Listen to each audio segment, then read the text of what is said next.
Kuru.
This is the English soundtrack from the Guyana Space Center in Kourou.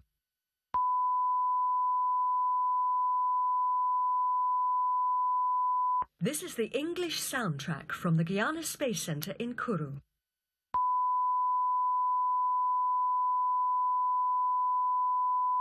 This is the English soundtrack from the Guyana Space Center in Kourou.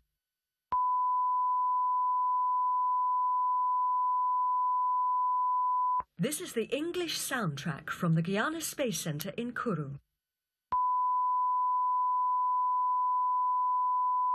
This is the English soundtrack from the Guyana Space Center in Kourou.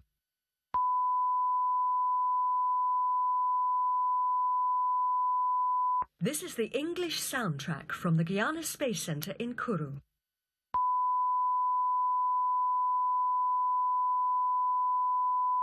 This is the English soundtrack from the Guyana Space Center in Kourou.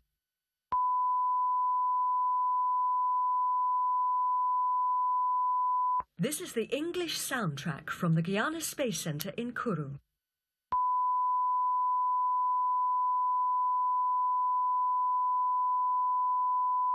This is the English soundtrack from the Guyana Space Center in Kourou.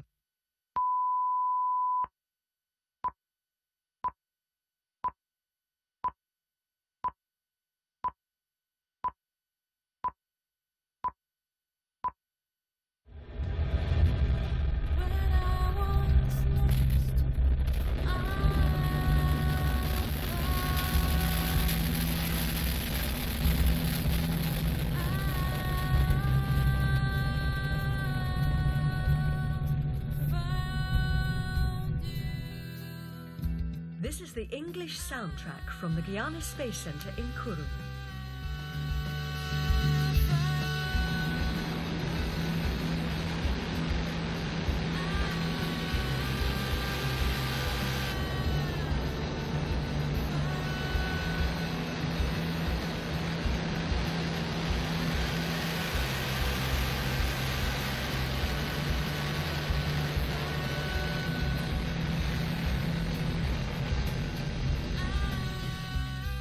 This is the English soundtrack from the Guyana Space Center in Kourou.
this one.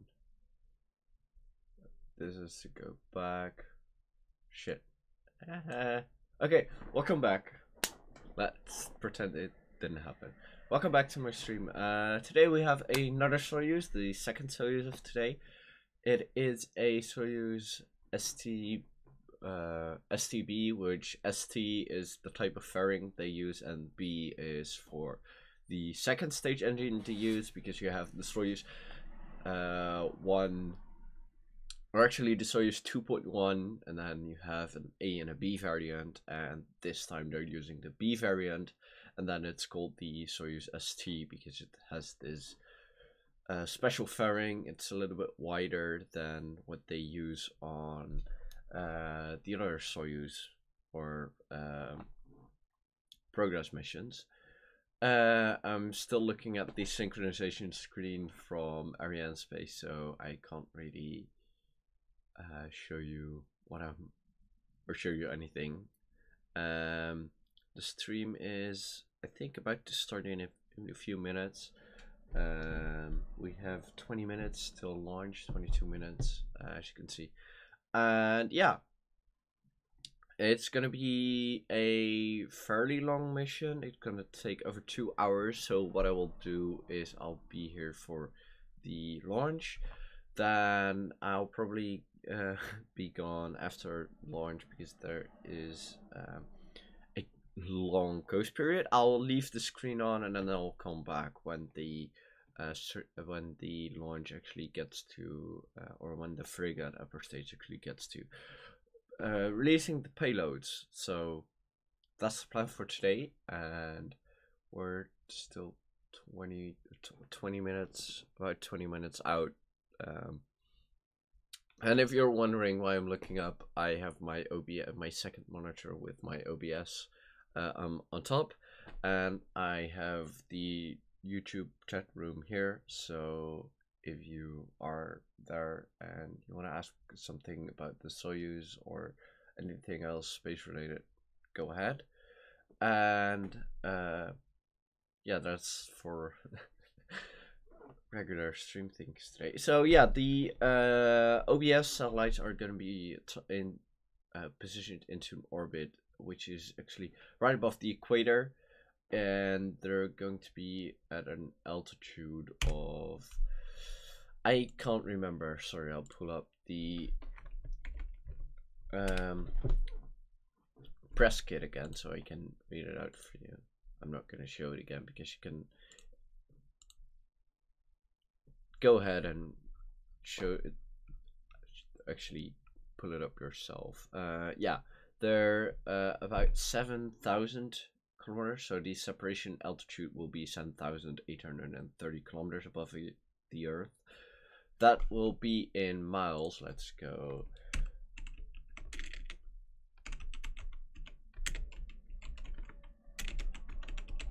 Let me check. 7,830 30. That is 4,865 miles for all of you in the US. And yeah, the mission is going to take 2 hours 22 minutes. So the first satellites will be deployed at 2 hours and 1 minute, and then the other ones will be deployed at 2 hours and 22 minutes. And this mission, it takes this long because what they do is first they launch into orbit.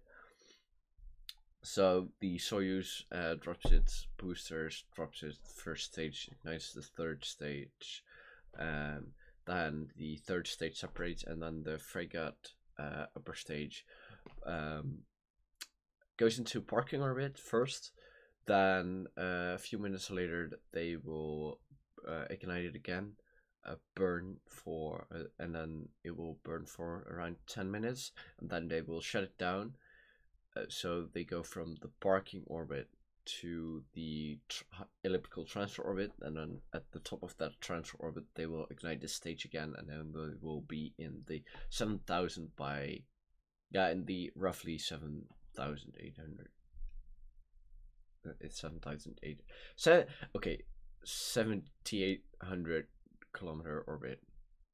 And Afterwards, the frigate upper stage will move into a lower orbit, which is its disposal orbit. So yeah, that's what we're going to see today. And the difference between the Soyuz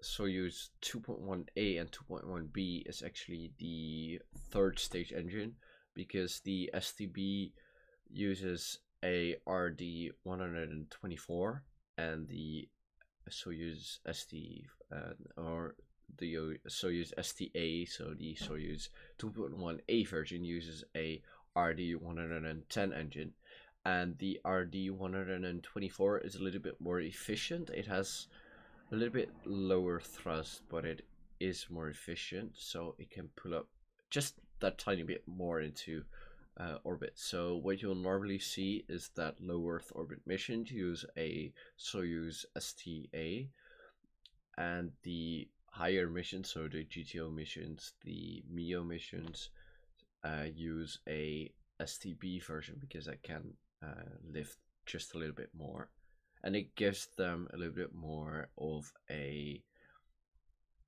safety margin. So if something would happen with the third stage, they have a little bit more margin. So when they launch from Guyana, as you can see, this is the timer till launch, and I'll pull it up. I see the opening speeches. I'll wait for them to get back into the commentary, and then I will switch over to Arianespace. And they built the Soyuz in Russia, and then they ship it to the Guyana Space Center, and you will see a delay in the information getting through, because they need to actually they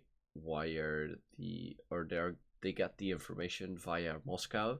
So what happens is so the rocket launches, then the telemetry gets linked down to what is the station called in French Guiana? I don't know, but in the station in French Guiana, then that data gets transmitted to Moscow. Moscow verifies it. They transmit the status back to them. That's why they have such a long delay, because it takes a while. And so what happens is, when the Soyuz flies out of range of a Kourou, they transmit it to the other stations, and that's a bit of the downside of having a Russian rocket, because everything needs to be validated by the Russians. So yeah.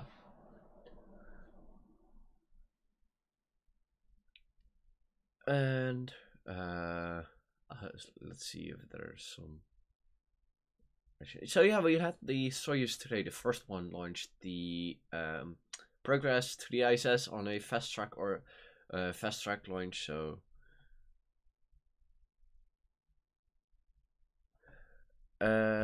maybe you want to show something. I'm pulling up the chat via my laptop, so I would need to log on some else. I'll show it in the coast phase, maybe afterwards. That's okay. I have it open. I will show it after the one. Hi Simon, welcome back. We have a small made it. You're just in time. We have over 14 minutes left. So yeah, I hope I hope they don't talk as much as last time, because I really wasn't able to get anything in between. So yeah, again, what I will do is I will during the launch I will make comments on whatever comes up, and then the coast phase, because after 31 minutes the engine of the frigate shuts down for a second time, and then it will coast for roughly an hour and 50 minutes, or no, that would be minus 30 minutes, so an hour and 20 minutes. And I will have dinner at that time actually, but I will leave the stream open, and if you have any more questions, put it in a chat room and I'll read them later, and then I'll show the diagrams someone sent me, just someone sent me, because they're really cool. I just had a quick look, and then what we'll do is I'll come back for satellite deployment, because that's in 2 hours and 22 minutes. Yeah, as long as we don't have to listen to that dreadful Arianespace presenter. Well, it's a lady, so she's I like her a bit more, but I'll wait for her to get in her commentary box, so I don't have to have a cutoff. Yeah, there it goes. Hold on. Switch over to the webcast and then have sound. Oh, we have a new T0 of. Oh, we have a problem actually. We have a half-an-hour delay. That's unfortunate. That will mean that it will launch in about. Oh, dang it. Okay. That will leave me time to get downstairs and say hi to everyone there. So I'll be back in about 15 minutes, because they have a delay now of roughly 45 minutes. Yeah, so what new launch time is in roughly 45 minutes. So new T0 now. That is unfortunate. Let me pull up the thing. So they will stop it at T-7 minutes. They will keep the clock running and then put it at T-7 minutes. They will reset for another launch time. Yeah. This was me. Update the timer. That's not my timer, so I can't update it, but I will update mine. Hold on.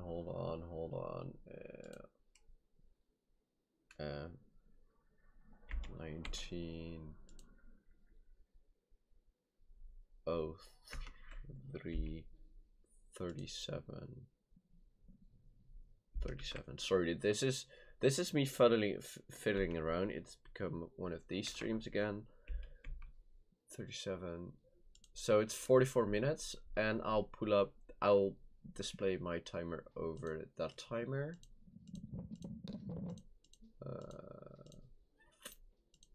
How do I fix this? Problems. Countdown. Another color.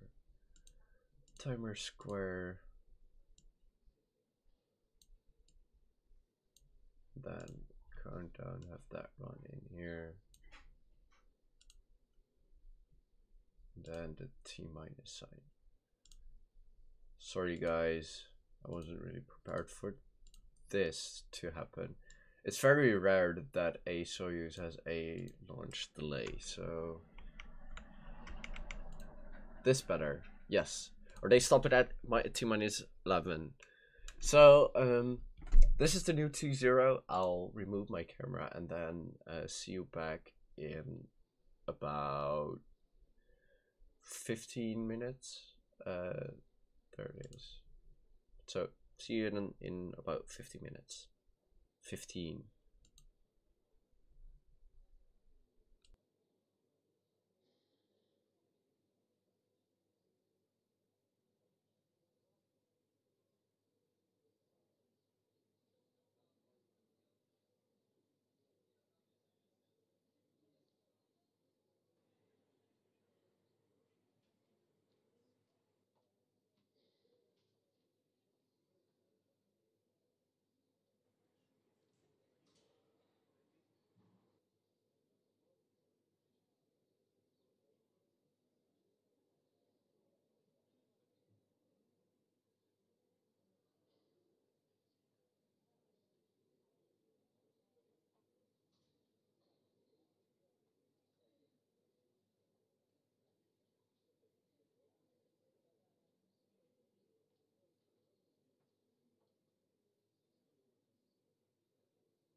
back. Hold on. I'm still eating, so don't mind my eating sounds. If you do, well, I'm hungry. Okay. Oh, there it is.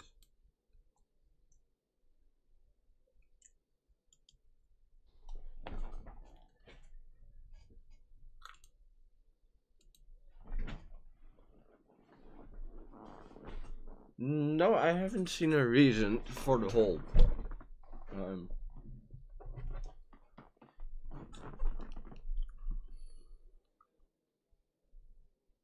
I don't know.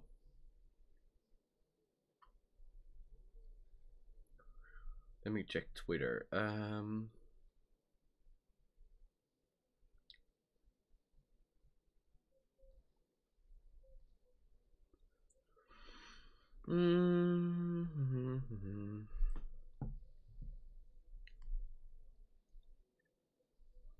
Oh, no, I don't want my Google. Arianespace.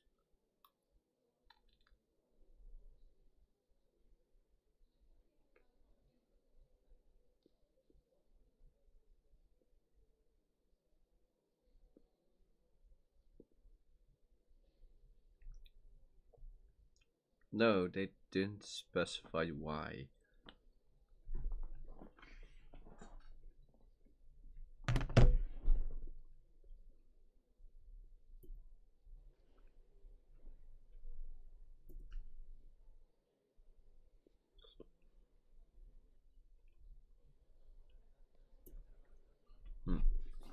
No, they didn't specify why. Oh shit, I forgot my headphones downstairs.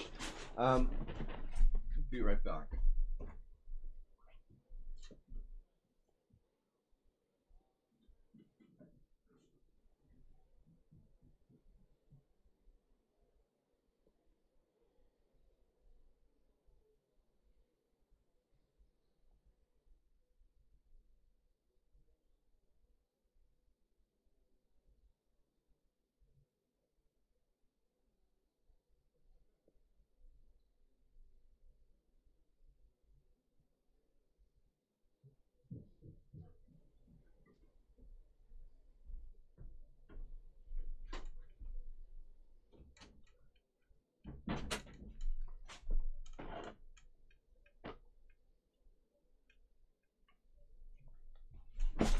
Yeah.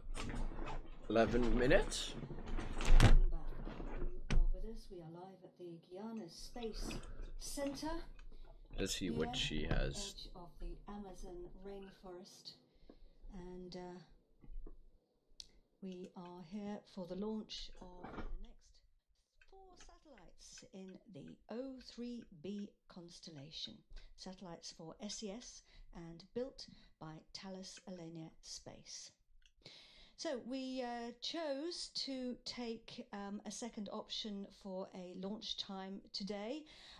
We have always had 2 options on this launch for a launch time, and we chose to take the option which was 33 minutes after the scheduled liftoff time. It's a feature of some Soyuz launches. It actually gives everybody extra flexibility if they need a bit more time. So we have reset the clock for the launch time, which is now 14:03, so 3 minutes past 2. That's here in Kourou, and 3 minutes past 5. That's universal time.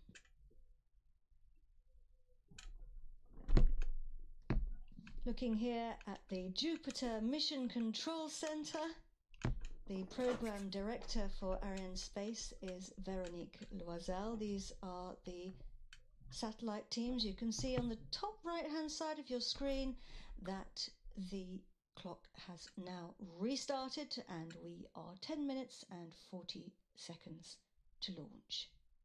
In the background, you can see what the approximate Various flight key path people we're looking will at. be. This is the range operations manager today. It's Jean Attention pour Royer. H0 moins 10 minutes 20 secondes.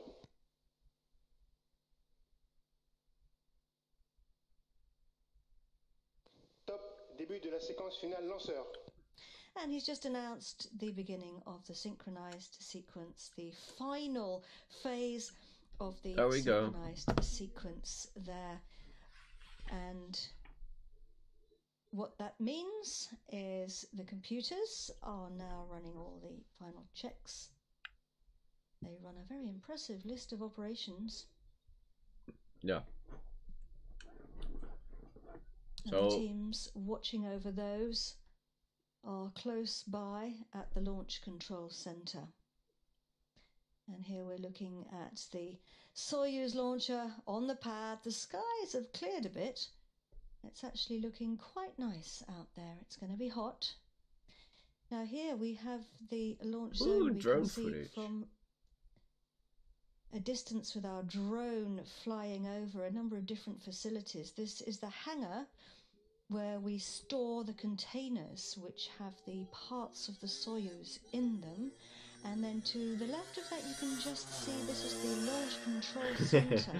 It's where the teams are right now monitoring the countdown. This is the building called the MIC. It's the assembly building. The vehicle is actually assembled from those parts in the containers horizontally. The upper stage is fueled here in the FQ building just close by. And you can see the rail attaching all the buildings down the middle.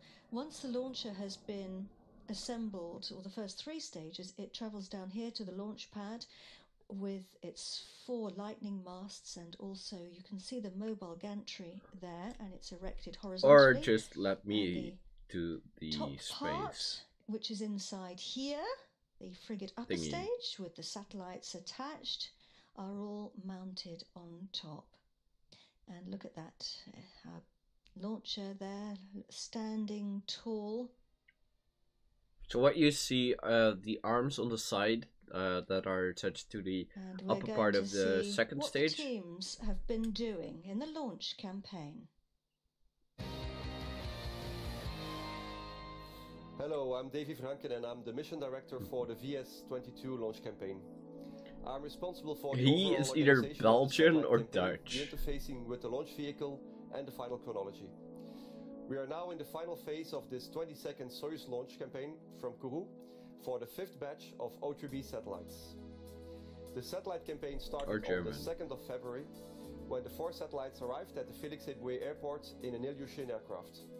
The satellites and allied equipment were transported to the sounds S5 Dutch, facility yeah, the same day. but he can also be In the Flemish, S5C, the so satellites were unpacked one by one and were installed in the clean room, after which they were subjected to an extensive electrical checkout. Also, the propulsion system was carefully verified before starting the fueling preparations. On the 19th of February, the first satellite was transferred to the S5B fueling hall.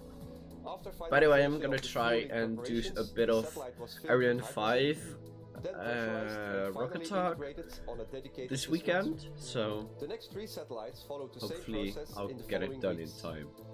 The stack with the 4 satellites was finalized on the 14th of March. For this VS-22 launch campaign, I'm the COOL, Launch Site Head of Operations. I lead the launch campaign operational team working on the ground to make both the launcher and the ground installations ready for launch. The Soyuz VS-22 launcher campaign started on February the 6th with the arrival of the frigate upper stage in the MIC building. During the first 3 weeks of the launch campaign, frigate underwent various electrical and pneumatic checks. After those 3 weeks, frigate was transferred to the F-Cube filling building. This is on the Soyuz launch complex. In parallel, the assembly operations of the tree stage were carried out at the MIC building. Soyuz is assembled horizontally. First, we put together the 2 parts of the central body.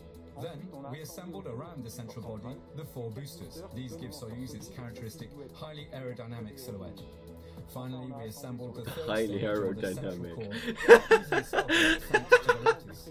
After assembly, the tri-stage underwent various electrical and pneumatic functional tests. Hi But Drew. after filling operations in the FQ building, I'm frigate waving was at my transferred to laptop, the which is S3B weird, building, but 12 kilometers from the Soyuz launch pad. After a standby phase of 1 week, the stack was transported to the S3B building in a CCU-3 container.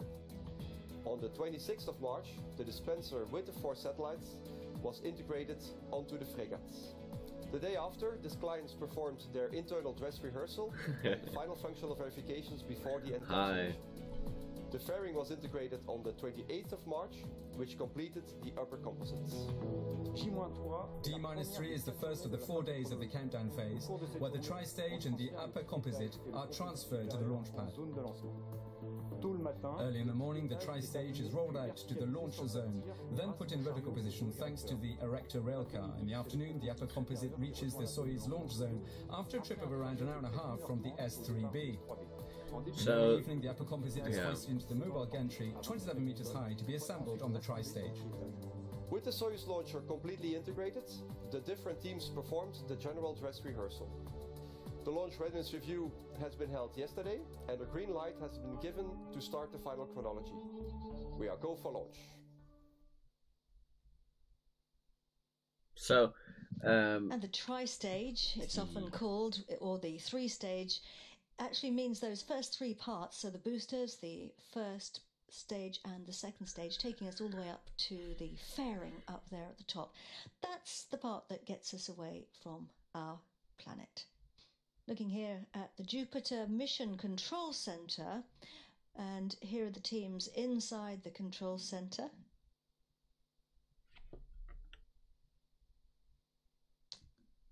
The computers are managing the operations right now at this point in the countdown, and as we saw, the teams there in the Launch Control Center are operating now and monitoring, watching over all of these operations. So while the Mission Control Center takes charge of the whole mission, I never want to hold the again. men and women here in the Launch Control Center are dealing with everything to do with the launch and the flight, so the launch pad and the launch vehicle.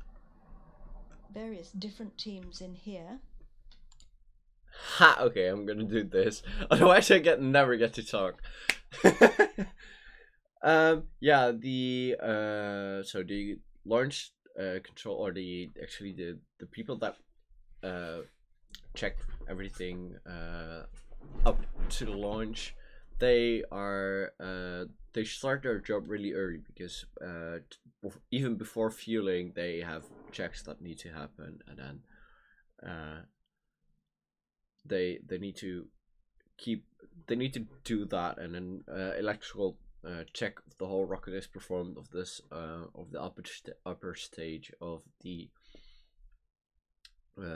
frigates or from the satellites is performed, and then the rocket is set into its fueling mode, and then they have to check everything again, then evacuate the pad, and then fuel the rocket. Or actually for the Soyuz, they don't evacuate the pad, and then everybody is on the pad while the rocket is being fueled, and then they have to pull off and then check again. So it's a long day, and the pad of the Soyuz is really quite special, because you see those big 4 hold down arms, and you see 2 other arms, but they will disconnect even before launch, because they bring fuel up to the launcher, and the connector to the 3rd stage is the one that connects to the computer and the electrical systems.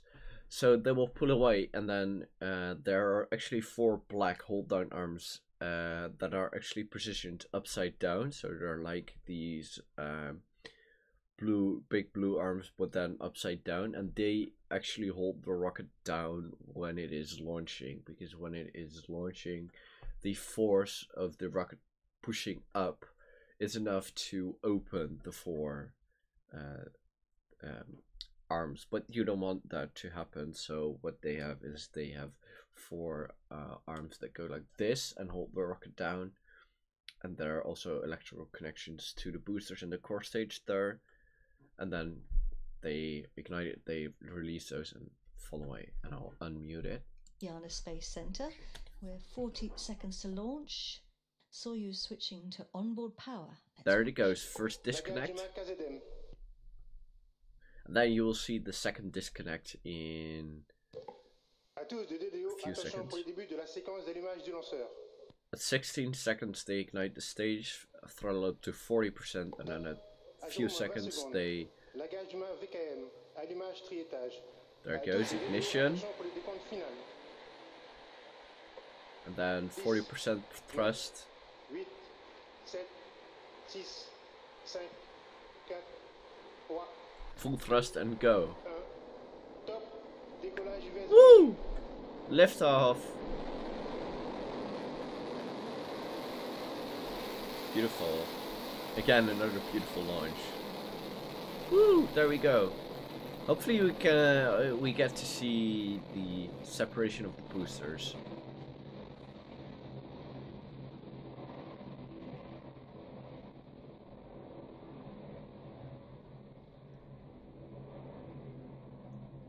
I think it's clear enough. We can see the booster separation. I hope so. I love the drone footage. There we go.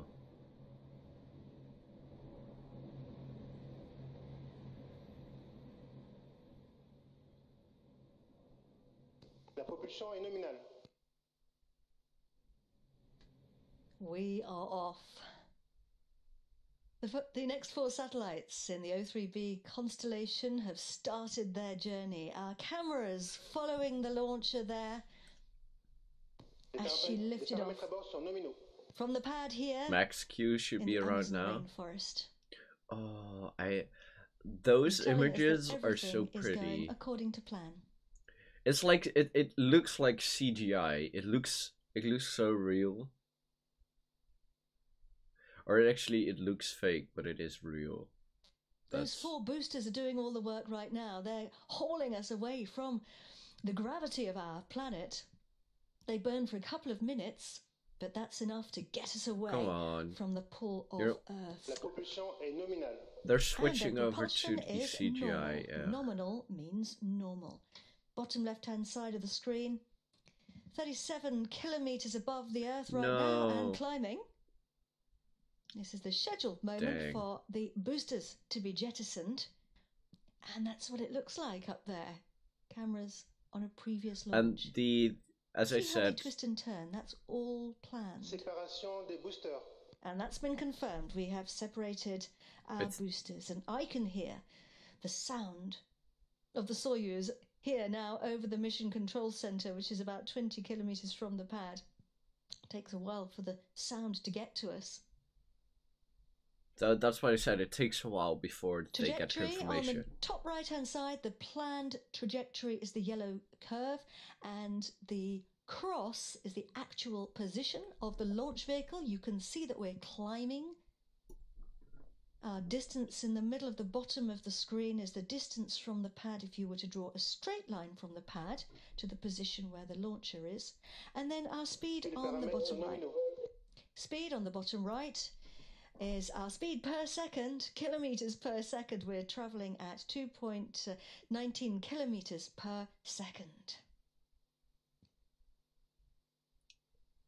So yeah, as we turn around, we're getting a good shot here of the fairing. Separation of the fairing should happen shortly. That's the top of the launch vehicle, and inside there are our satellites.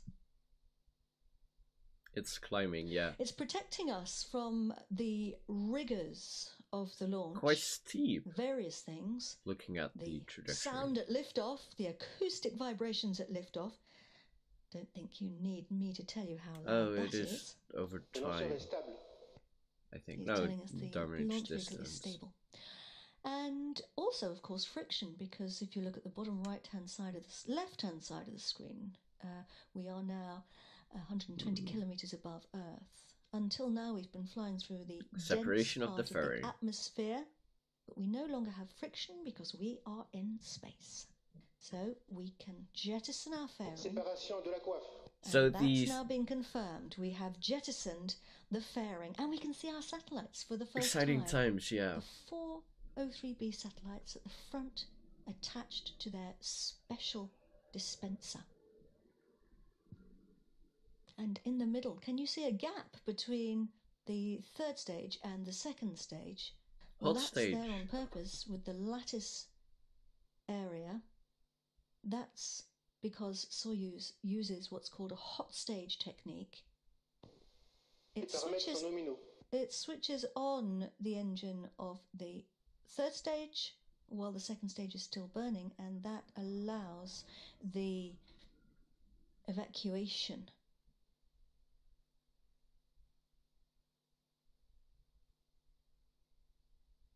It's So- actually the other way around: third stage ignition and then second stage And we separation. have But confirmation there that we've now separated the La second grève de stage, section arrière. the block A, and we have jettisoned the rear section. So we are now burning the third stage, and our flight path, you can see it there.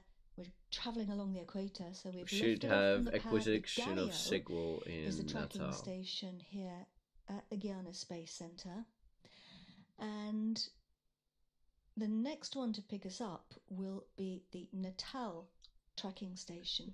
Well, it is These interesting, computer-generated images are a simulation of but it's what the not experts weird. have planned. And It makes it's sense. what they've calculated is happening to the launcher If you and the satellites. La propulsion bloc I est nominale. The propulsion's normal. if you would ignite the third stage without the second stage, so when you shut down the second stage, what actually the fuel does is float around in the tanks, and if you ignite the third stage before you shut down the second stage, you actually have a bit of thrust providing or actually the thrust is provided by the second stage, pushing the fuel down into your tanks. If you then ignite the engine, you don't get an engine failure, or your engine actually does ignite because there's fuel to power to go through the turbo pumps. But if you don't, you need some kind of ullage rocket, and that is another point of failure. So in that sense, it makes sense to have the third stage hot stage. Bye. See you later. Four Unmuting this O3b again. satellites lifted off in style in their first class compartment with their seatbelts on board the 22nd Soyuz launch vehicle to lift off from this pad here, the dedicated pad at the Arianespace Centre. Acquisition de la télémesure pour la station de Natal au Brésil. We have now entered into the tracking zone of the Natal ground station. The range operations manager has just confirmed that Natal have picked us up, so you can see it there. It's on the northeastern coast of Brazil. So as you The can tracking see, stations often known as on the trajectory, downrange stations. the frigate will first go The into range a is the space lower port, thwarting but orbit also and then all shoot the out other to associated the buildings across elliptical the planet which high pick up the signal Earth as we fly along. elliptical orbit, and then make a or actually a medium Earth And this allows us to transfer orbit. But track what the launch is doing in real time, but also to check afterwards, make an evaluation. And Soyuz, for Soyuz, the flight data from the rocket does go via Moscow first to be validated. Sometimes it can take a little time Le for us to déroulement get du vol est nominal. confirmations.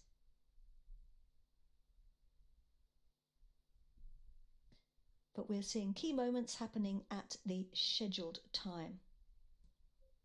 so Telemetry is the also known as telematics. Telemetry, of course, being the third the stage name should for burn the out in process a of few sending the seconds, signal and to then the tracking stations. we'll have a We mid use coast phase, and telemetry. then the And it's a technology which allows frigate measurements to will be taken ignite from far away. again. It actually comes from the Greek tele, which means remote, like television or telemedicine, medicine from a distance, and metron meaning measure, so measurement from a distance. It's used in a lot of industries, oil and gas, for example, medicine, healthcare, mining. So this is the scheduled separation now of the third stage, and that's what it looks like up there. Separation. Woo. Séparation frégate. And So we what have you that see is confirmed actually by the the third range stage operations venting. manager, We've separated the third stage, and we are getting close now to the next phase of the journey, where the upper stage will take the wheel. It's preparing.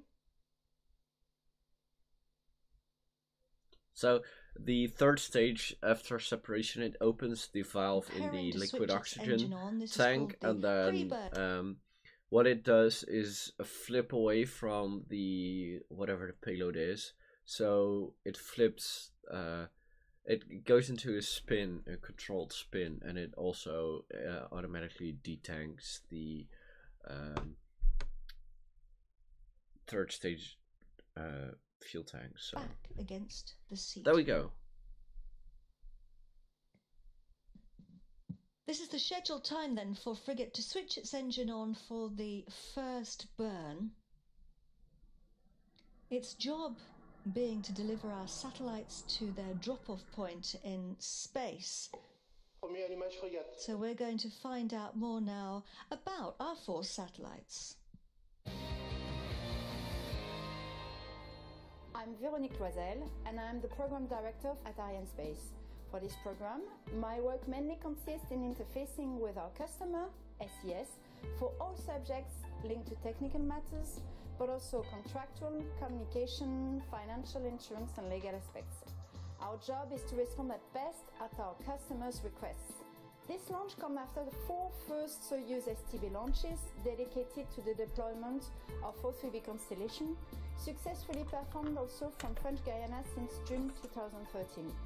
Assembled on a specific dispenser under the fairing, the 4 new Ka-band satellites will join SES' existing constellation of 16 MEO satellites orbiting at approximately 8,000 kilometers from Earth. The in-orbit service provides an enhanced internet connectivity with fiber equivalent performance and high capacity for data solution management. These 4 O3b satellites have been manufactured by Thales Arianespace as the previous ones. And now I would like to introduce you with Tim Gore, the O3b F5 Deputy Mission Director. Tim, could you provide us with some explanation on O3b satellites and the mission of this constellation? Sure.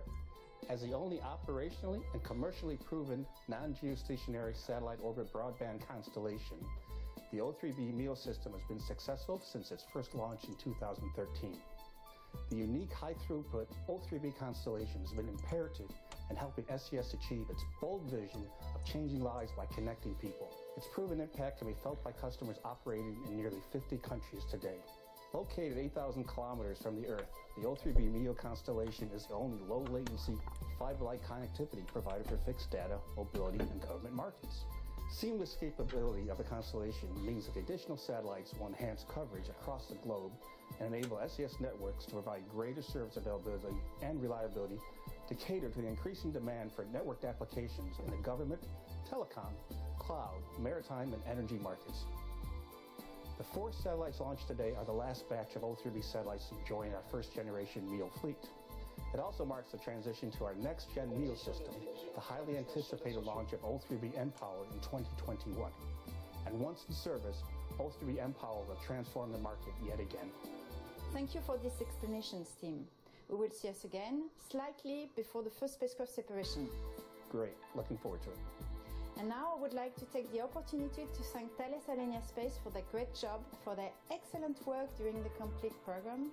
And let me also express my gratitude, of course, to our renowned customer, SES, for their continuous confidence for more than 30 years.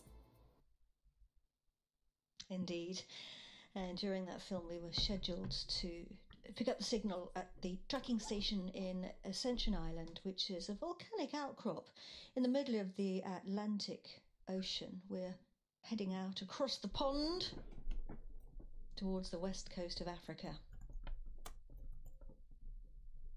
The SES team's here, smiling. And Ascension Island used to be a stopover during the early days of commercial airlines. Indeed, NASA had a communications dish there. That was during the space race in the mid-1900s. She does have a script. It was used to track She the does. Apollos. So it's been played an important role. When the over launch years. failed, she just kept on telling everybody it was fine, so she does have a script. So the frigate upper stage was scheduled to switch its engine off. If we get confirmation of shutdown. Once an engine is switched off, the next phase of a flight starts. It's called the ballistic phase. Ballistic means travelling without propulsion. So a spacecraft or a launcher has to be travelling high enough and fast enough to cruise without the engine, and that saves on propellant and helps to optimize the conditions of the flight. So, yeah.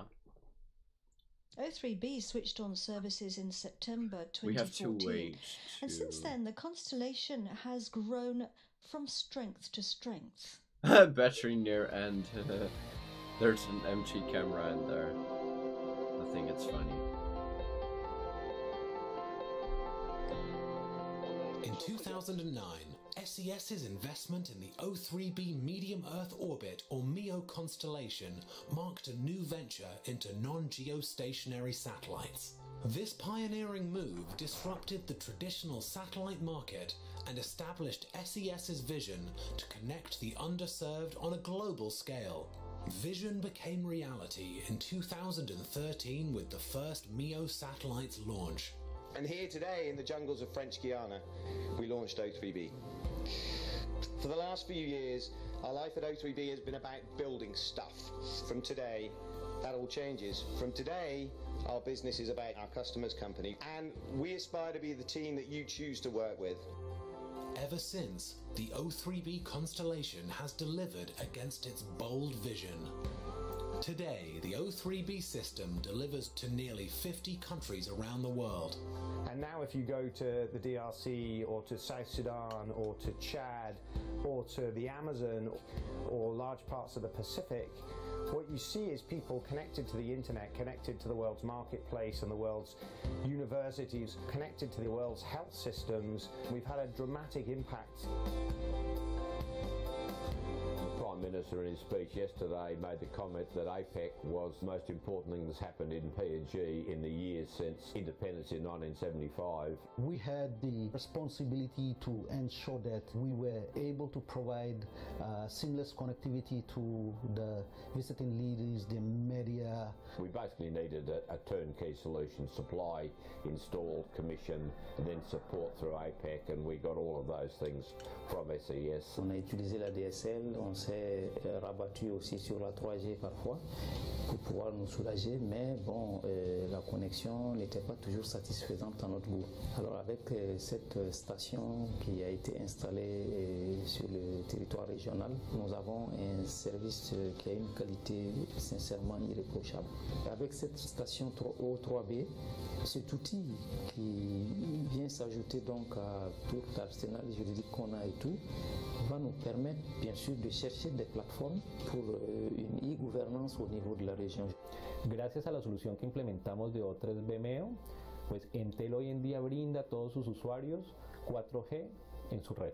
Hoy día en Iquitos los clientes pueden experimentar velocidades de bajada de datos de 10 megabits por segundo, así como lo pueden experimentar acá en Lima.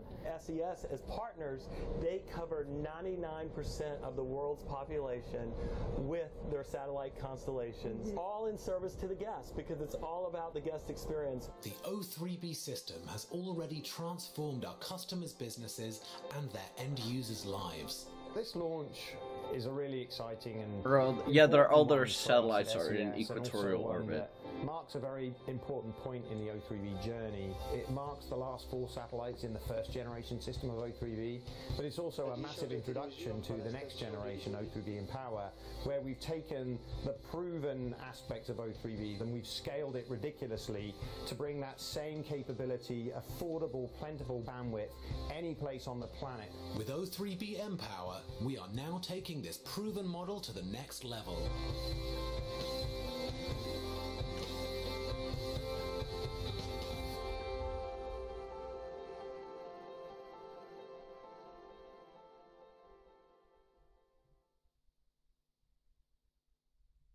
And today's 4 O3b satellites will mean that Arianespace will have launched 61 satellites for their friends at SES. 99%, We've had several confirmations. The Range Operations Manager confirmed we had indeed switched off our engine on the frigate upper stage, and we also picked up the signal at the tracking station in Libreville, which is in Gabon, on the west coast of Africa.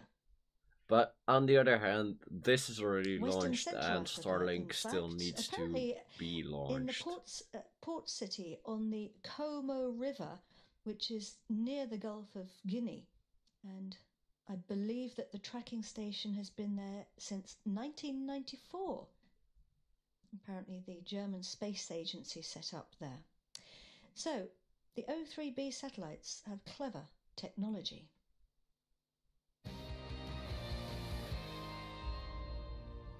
In an empowered world... Starting, I don't know. Maybe. Free to bring loved ones along on distant voyages. What I'll do, she's not getting any better. I'm gonna turn on my camera again, and I'm gonna leave. Observe. And I'll be back when they end the live stream, like when they go into Ghost Phase mode. So, see you back in a few minutes, or in a few minutes, in probably half an hour, and I will keep track of the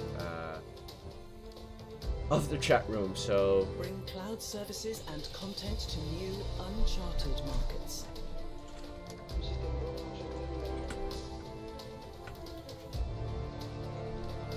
With global coverage and low latency performance, you're free to follow opportunities anywhere.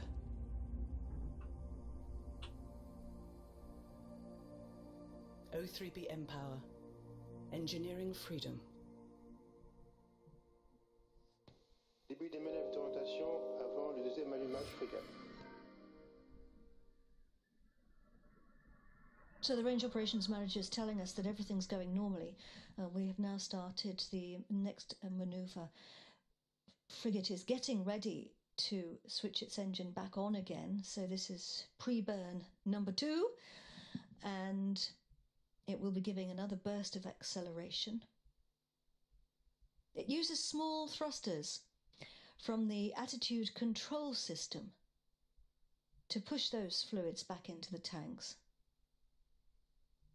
So it means that the feed lines are full of fluid. It's very essential if the engine is to ignite properly. And you can see there the 4 satellites attached, lovingly built by the men and women at Arianespace, who are experts at this kind of thing.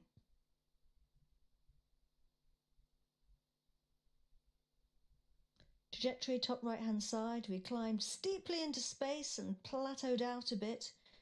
We're getting ready to start climbing again, and this is the scheduled moment for us to switch our engine on in order to help us to pick up speed now. Everything's functioning normally. So this is the second burn, and we've been hearing about the satellites being in MEO, that's medium Earth orbit.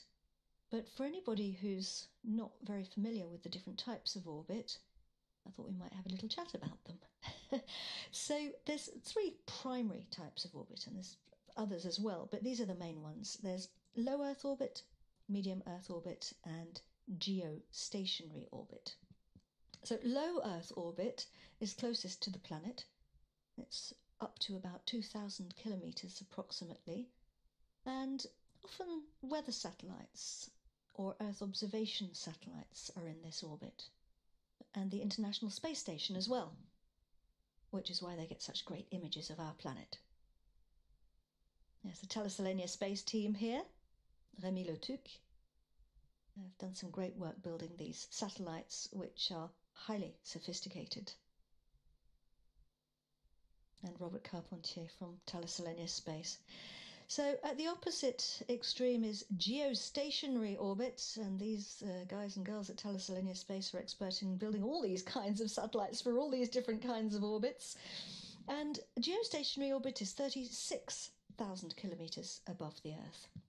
Most of the telecoms satellites are in this orbit.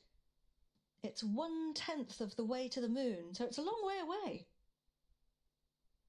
And then MEO, which is our orbit, where our satellites are going today, is medium Earth orbit, and that can be up to, I think roughly about 20,000 kilometers above Earth. Ours are going to 8,000 kilometers. And some of the other satellites in that orbit are the positioning systems like Galileo and GPS, GLONASS, which is the Russian positioning system, some observation satellites. We do have some science missions in that orbit as well. And it's very useful because it means that for the O3b satellites, it can reduce the latency. Now, when the O3b teams decided they wanted to connect billions of people with high-speed internet from space, they needed an expert industrial partner, and they found it in Arianespace, who have built all the satellites right from the beginning. Indeed, the men and women at Arianespace, as I have said, are very experienced at building constellations. They are world leaders in the field, and they've been developing very, very advanced technology. Indeed, this is a real effort of teamwork. We always say that in space it's about teamwork, but it really is, because these industrial consortia are made of many, many different industries, all contributing down to the tiniest and most vital screw. So Arianespace drew on their expertise to create innovative technology for O3b.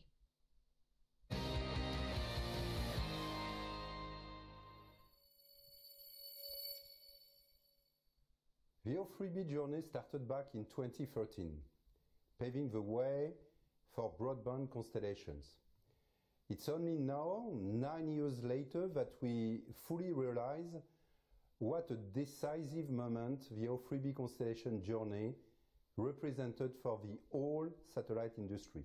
No one could imagine at that time that this project would be such a precursor in the broadband market.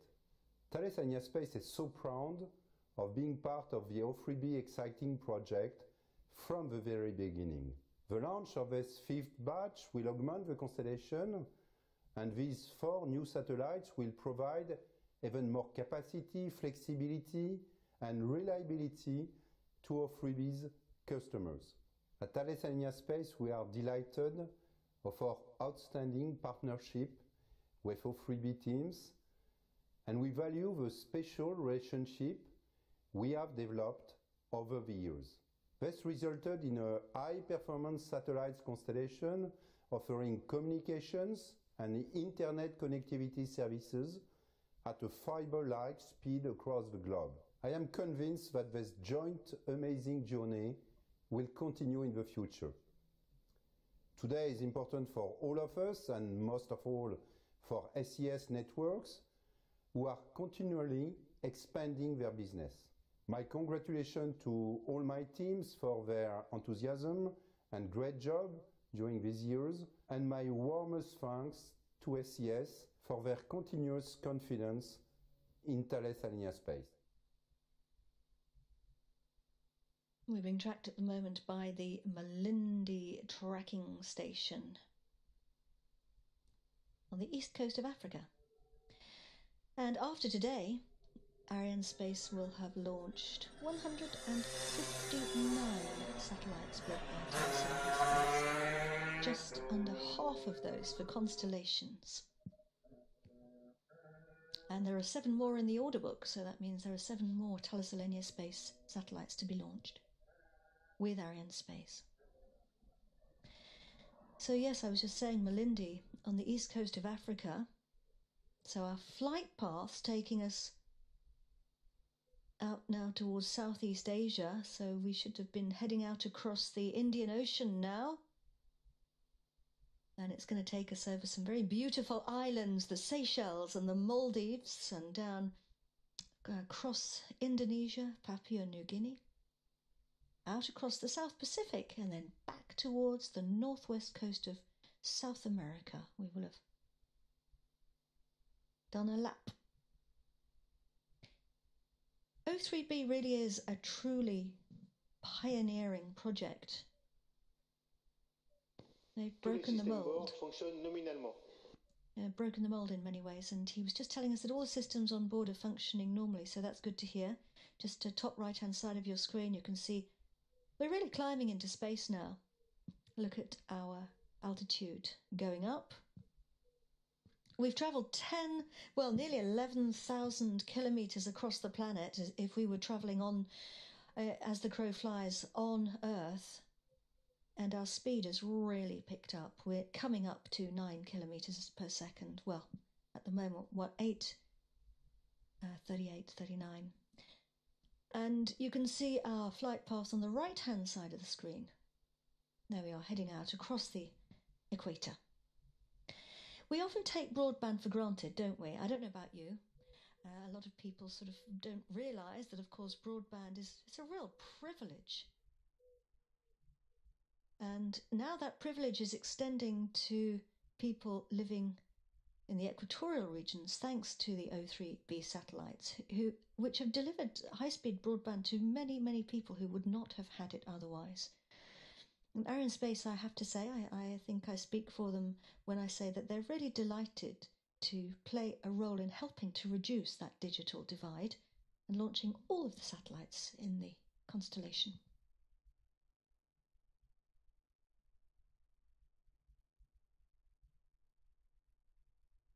Getting closer now to our scheduled ballistic phase. Coasting without the engine again. That's in about a minute's time. Ballistics is interesting. It's the science of mechanics that deals with the launching, flight, behaviour and effects of projectiles. So a ballistic missile is a missile guided only during the brief initial powered phase of the flight. And that's what's happened here. We've used power and then we've been able to switch the engine off because we're onto our orbit, and after the missile has switched its engine off, the trajectory is governed by the laws of classical mechanics, otherwise known as Newtonian mechanics. Because it was Newton who discovered them. And I believe, I'm not a scientist, but I believe that when we talk about the ballistic phase, we're talking about Newton's first law. And that says that if there's no external force, so if there's no pushing or gravity or any sort of power, then things that are stopped will stay stopped, and things that are moving will stay moving. And that's what happens despite switching off the engine. We keep moving. It's clever stuff, eh?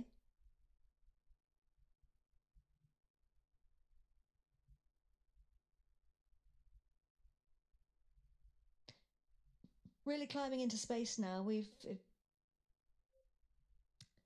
Climbing to an altitude of 363 kilometres. And this was 33 minutes ago, lifting off from the pad.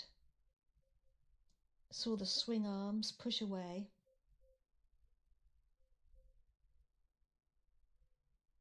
If you look at the top right hand side, you can see we did a bit of what we call a roller coaster. So we lifted off, we increased our altitude, we climbed into the sky, then we plateaued out a bit, and now we're really, really climbing higher.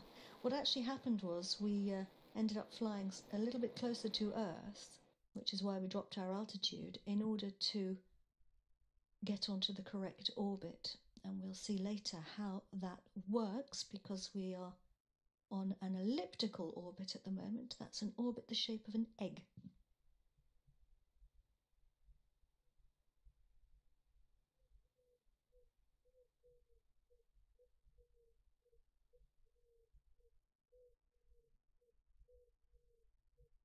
So we're going to take a break now because we're in the ballistic phase. That's going to last for about an hour, just over an hour.